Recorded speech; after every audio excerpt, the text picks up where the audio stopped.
wai kai dan Allah me yake damun ka ne tun da mun zo nan gun he tsaki kake mana me yake damun ka ne yanzu dan Allah dan Annabi Uzaifa yanzu a cikin wannan lamarin wai yarinyar nan ita ma har da biye ubanta saboda ba ni da sana'ar yi dan ubanta ya ce ba zai bani ita ba shikenan ita ma ta ce lalle ba ta so na ai ban da aikin yi haka ake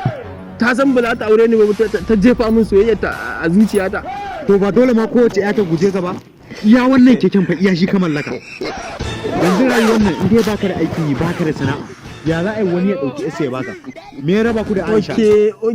me ya raba ku da Aisha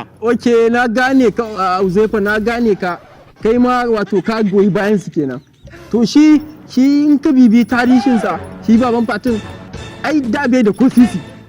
ba haka ya auri wacce ba kuma yanzu zo ya tara dan arziki shine wato dan ya ga yanzu ban da ko sisi wannan keken da na mallaka an Allah yadda wata ran jib zan dawo fakawa a nan wajen mota mai kyau. To baka da sana'a ta ya za ka mallaki jib baka da sana'a wai a hana na aure dan ba ni da sana'a. Kowa duk wanda kaga yana mallaka abubuwa a rayuwarsa to yana da sana'a ne yana da aikin yi amma baka da aikin yi ta ya za ka mallaki abubuwa. To aikin yin nan wai kowa hibe wa kansa ne baka je ka nema ba to ta ya za ka samu. Ba matsala to kai kana da hi yayi ka san ina da hi ai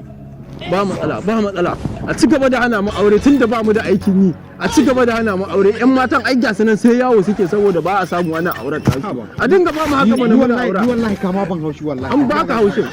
haushin aikin banza a ci gaba da basu a ci gaba da ba masu kuɗi auren kuma mu ma za mu nemi sana'an nan ne auren nan